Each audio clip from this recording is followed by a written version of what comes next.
Tamil YouTube நேயர்களுக்கு எனது அன்பான வணக்கம். இன்றைக்கு நாம் பார்க்க போகிற காணொளி என்னுடைய 250வது காணொளியாக அமைந்திருக்கு. அதற்காக தொடர்ந்து ஆதரவு தருகிற தமிழ் உள்ளங்களுக்கு என்னுடைய நன்றியை தெரிவித்துக் கொள்கிறேன். இந்த 250வது காணொளியில் நாம் ஒரு அருமையான சிறப்பான கருத்தை பார்க்கலாம் அப்படின்னு நினைத்தனால 2 அழகிய பாடல்களை நான் தேர்ந்தெடுத்தேன். இரண்டுமே புறநானூற்று பாடல். அதில் முதல் பாடல் 192வது பாடலாக அமைந்திருக்குது. இதை எழுதியவர் கணியன் பூங்குன்றனார் அப்படிங்கிற ஒரு புலவர். இவருடைய பாடல் இன்னொன்றை நாம் ஏற்கனவே பார்த்துருக்கிறோம். இந்த புறநானூற்று பாடலை இன்றைக்கு பார்க்க இருக்கிறோம். இந்த பாடல் உலகளாவிய அளவில் புகழ் பெற்றது. கணியன் பூங்குன்றனார் அப்படிங்கிற அவருடைய பெயருக்கான காரணத்தை நாம் முதல்ல பார்க்கலாம். கணியன் என்றாலே நாள் கிழமை இதை கணித்து கூறுகிற ஜோதிடருக்கு அந்த பெயர் உண்டு. இவருக்கு ஜோதிட திறமை இருந்திருக்க வேண்டும். அதனால் இவருக்கு அந்த பெயர் அமைந்திருக்கலாம், கணியன் என்ற பெயர். பூங்குன்றம் அப்படிங்கிறது இவருடைய ஊரின் பெயராக இருக்குது.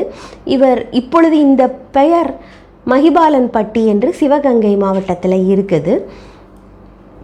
இப்போ கணியன் பூங்குன்றனாருடைய இந்த பாடலானது ஏன் உலகளாவிய அளவில் புகழ் பெற்றது? ராஜன் சோமசுந்தரம் அவர்களால் இசையமைக்கப்பட்டு பன்னாட்டு இசைக்கலைஞர்களால் பெற்ற சிறப்பு உடையது இது. சிகாகோவில் நடந்த உலக தமிழ் மாநாட்டில் இந்த பாட்டு அந்த மாநாட்டின் கீதமாக தேர்ந்தெடுக்கப்பட்ட சிறப்பை உடையது. அப்படி என்ன இந்த பாடலில் புதுமை கருத்து இருக்குது அப்படின்னா நாம் பார்க்கலாம். பாட்டை சொல்லிட்டு நான் பொருள் சொல்கிறேன்.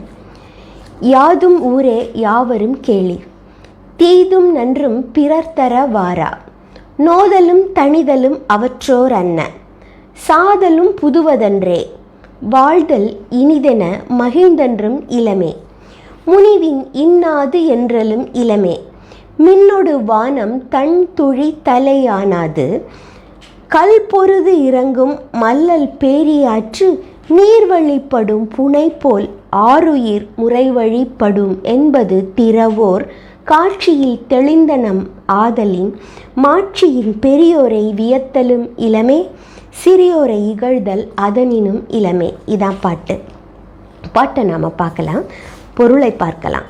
யாதும் ஊரே யாவரும் கேளீர். எல்லா ஊரும் எனது ஊரே அப்படிங்கிறாரு. அதாவது ஊரின் காரணமாக பிளவுபடாமல் எந்த இடத்துக்கு போனாலும் அது தன்னுடைய ஊர் அப்படிங்கிறாரு. இங்கே உலக மக்கள் அனைவரும் அவ்வாறு எண்ண வேண்டும் அப்படிங்கிற கருத்து ஒலிக்குது. யாதும் ஊரே யாவரும் கேளீர், எல்லாமே எனது ஊர் அப்படிங்கும்போது யாவரும் என்னுடைய உறவினர்கள், எல்லோரும் என்னுடைய உறவினர்கள். கேளீர் அப்படின்னா உறவினர்கள் அப்படின்னு பொருள். தீதும் நன்றும் பிறர் தர வாரா, நமக்கு ஏற்படுகிற தீமையும் சரி நன்மையும் சரி பிறரால் வருவதல்ல. இதில் மறைப்பொருள் என்னன்னா, நம்முடைய செயல்கள் தான் அதை தீர்மானிக்கிறது. நாம் செய்கிற வினைகள் தான் தீயதுக்கோ நல்லதுக்கோ காரணமாகிறது. இல்லை பூர்வ ஜென்ம கர்ம வினை அப்படின்னு எடுத்துக்கலாம். ஏன்னா இவர் கணியன். நோதலும் தணிதலும் அவற்றோர் அன்ன, அதை போலவே நோதல் அப்படின்னா துன்பப்படுதல், அதுவும் தணிதல் அப்படின்னா அதற்கான மருந்து அல்லது ஆறுதல்.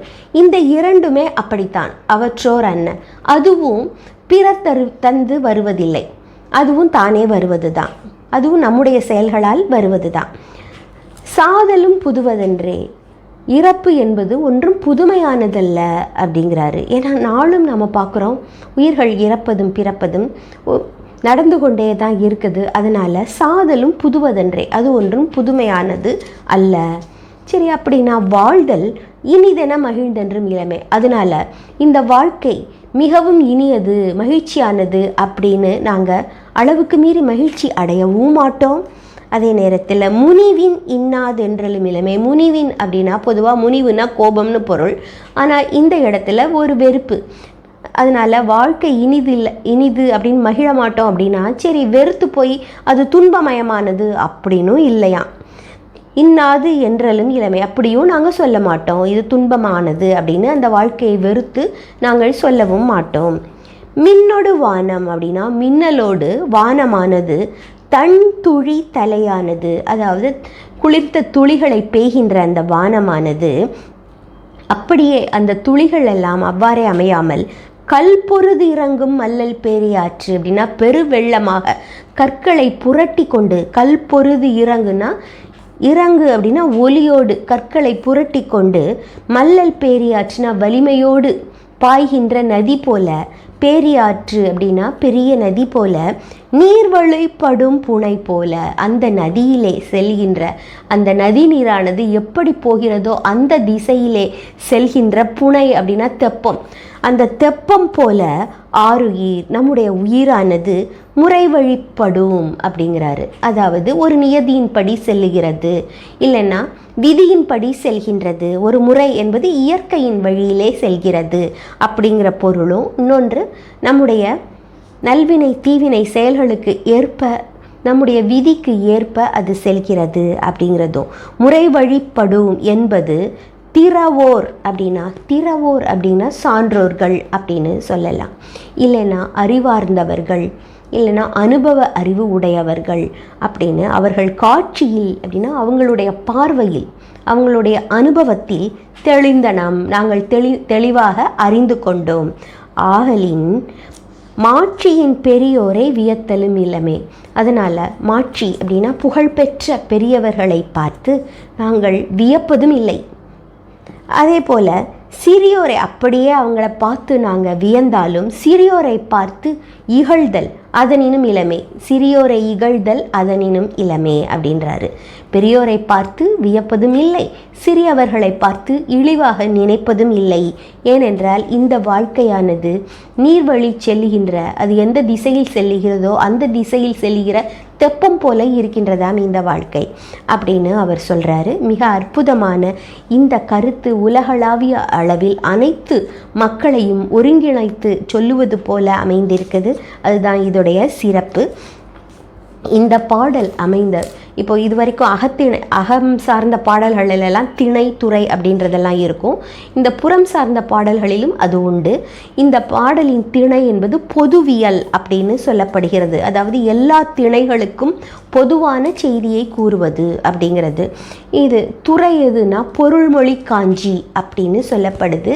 அப்படின்னா என்னன்னா, இங்கே உயிருக்கு நலம் தரும் உறுதி பொருட்களை பற்றி கூறுவது அப்படிங்கிறது தான்.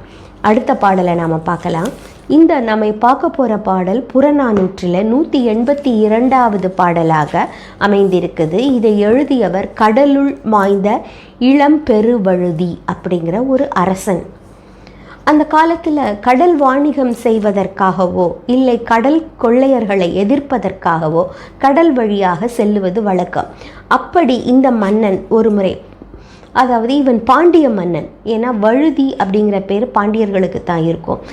அப்படி கடல் வழியாக செல்லும் பொழுது களம் கவிழ்ந்ததனாலோ அல்லது சுனாமி அதனாலோ ஏதோ ஒரு காரணம் ஏற்பட்டு அந்த கடலுக்குள்ளே அவன் இறந்து விட்டான்.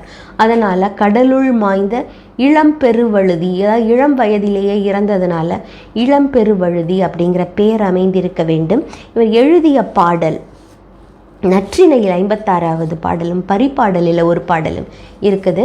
நாம் இன்றைக்கு பார்க்க போகிற பாடல் அதே திணை, அதாவது போன பாடலில் பார்த்த பொதுவியல் பொருள்மொழி காஞ்சி என்கிற துறையில் அமைந்திருக்குது இந்த பாடல். இதுவும் மிக அற்புதமான கருத்தை சொல்லுகிற ஒரு பாடல் அப்படிங்கிறதுனால இதை நாம் பார்க்கலான்னு நினச்சேன்.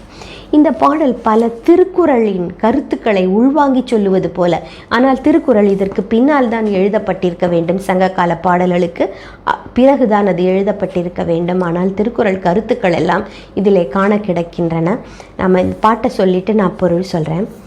உண்டால் அம்ம இவ்வுலகம் இந்திரர் அமிழ்தம் இயைவதாயினும் இனிது என தமியர் உண்டலும் இலரே.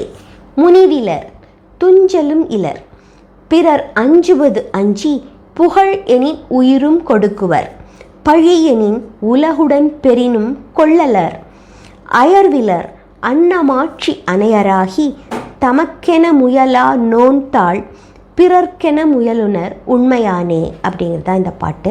இந்த பாட்டு பொருளை பார்க்கலாம்.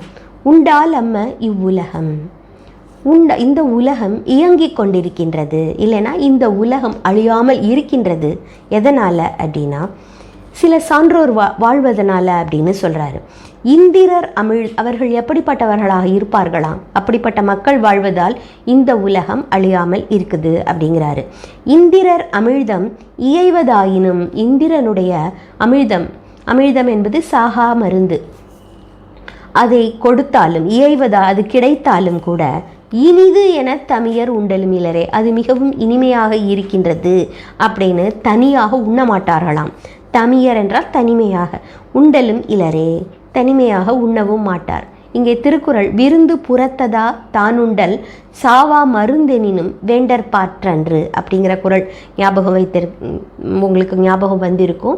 ஏனென்றால் ஒரு விருந்துக்கு வந்த ஒருவர் வெளியிலே காத்திருக்கும் பொழுது சாகா மருந்து நமக்கு கிடைத்தாலும் கூட, அமுதம் கிடைத்தாலும் கூட உண்ணக்கூடாது அப்படிங்கிற திருக்குறள் கருத்து தான். அதை இங்கே சொல்லியிருக்கிறாரு. தமியர் உண்டலும் இலரே, முனிவிலர் அவங்க எப்படிப்பட்டவங்கன்னா, முனிவு என்றால் கோபம் அல்லது வெறுப்பு, இரண்டுமே இல்லாதவர்களாம். கோபம் இல்லாதவர்கள், வெறுப்பு இல்லாதவர்கள். இதற்கும் திருக்குறள்ல பாடல் இருக்குது. துஞ்சலும் இலர் அப்படின்னா சோம்பேறித்தனம், மடியின்மைங்கிற கீழே வர குறள்கள் எல்லாம் இதுதான். துஞ்சலும் இலர் சோம்பேறித்தனமே இல்லாதவங்களாம். பிறர் அஞ்சுவது அஞ்சுவார்கள் அப்படின்னா, பழி என்றால் ஏதாவது ஒரு செயல் செய்வதற்கு பழி கிடைக்கும் அப்படின்னா அதை செய்ய மாட்டாங்க. பிறர் அஞ்சி புகழ் எனின் உயிரும் கொடுக்குவர். இதில் திருக்குறள் கருத்து என்னன்னா, அஞ்சுவது அஞ்சாமை பேதமை, அஞ்சுவது அஞ்சல் அறிவார் தொழில். எதற்கு அஞ்ச வேண்டுமோ அதற்கு அஞ்ச வேண்டும் அப்படிங்கிறாரு திருவள்ளுவரும். இங்கே பிறர் அஞ்சி புகழ் எனின் உயிரும் கொடுக்குவர். ஒரு நல்ல காரியம் செய்யும் பொழுது புகழ் கிடைக்கும் அப்படின்னா அதற்காக இவர்கள் உயிரையும் கொடுப்பார்களாம் அந்த சான்றோர்கள். பழி எனின், ஆனால் பழி கிடைக்கும் அப்படின்றால் எதற்காக பழி கிடைக்கும்? ஒரு தீய காரியம், ஒரு தீய செயல் செய்தால் உலகம் பழிக்கும். அதனால பழி எனின் உலகுடன் பெரினும் கொள்ளலர், இந்த உலகத்தையே கொடுத்தாலும் கூட வேண்டான்றுவாங்களாம், வாங்க மாட்டாங்களாம். அயர்விலர் அதாவது சோர்வே இல்லாதவர்கள். அன்னமாட்சி அனையராகி, அப்படிப்பட்ட தன்மை உடையவர்களாக இருக்கின்ற அந்த சான்றோர்கள் தமக்கென முயலா நோன்தாள், தங்களுக்காக உழைத்து செயலாற்ற மாட்டார்களாம். இங்கே தாளாண்மை அப்படிங்கிறது முயற்சி செய்தல் அப்படிங்கிற பொருள். தங்களுக்காக எதையும் செய்ய மாட்டாங்க, முயற்சி செய்து சிரமப்பட்டு செய்வது எதுவும் கிடையாதான். ஆனால் பிறர்க்கென முயலுனர், பிறருக்காக மற்றவர்களுக்காக முயலுனர் உண்மையான முயற்சி செய்வார்களாம், பிறருக்காக முயற்சி செய்வார்கள். அப்படிப்பட்ட சான்றோர்கள் இருப்பதனால்தான் இந்த உலகமானது இயங்கிக் கொண்டிருக்கின்றது அப்படின்றாரு. இந்த அற்புதமான பாட்டில் திருக்குறள் கருத்து நிறைய இருக்குதுன்னு சொன்னேன். அதில் உங்களுக்கு அதோட மூதுரை அப்படின்னு ஔவையார் எழுதியதுலையும் ஒரு கருத்து சொல்லப்படுது. ஏன்னா, நல்லார் ஒருவர் உளரேல் அவர் பொருட்டு எல்லாருக்கும் பெய்யும் மழை.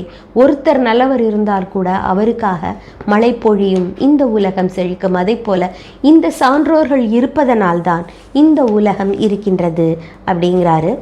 அதே போல பிறருக்காக வாழ்தல், தாளாற்றி தந்த பொருளெல்லாம் தக்கார்க்கு வேளாண்மை செய்தற் பொருட்டு, பிறருக்கு உதவி செய்வதற்காகத்தான் நாம் உழைக்க வேண்டும் அப்படிங்கிறத திருக்குறளும் சொல்லுது. இந்த கடலுள் மாய்ந்த இளம்பெருவழுதி அப்படிங்கிற மன்னனும் இதை பற்றி பாடியிருக்கிறான். மிக அற்புதமான 2 பாடல்களை நாம் இன்றைக்கு பார்த்தோம். நாம் மேலும் தமிழோடு பயணம் செய்யலாம். வணக்கம், நன்றி, ராஜி.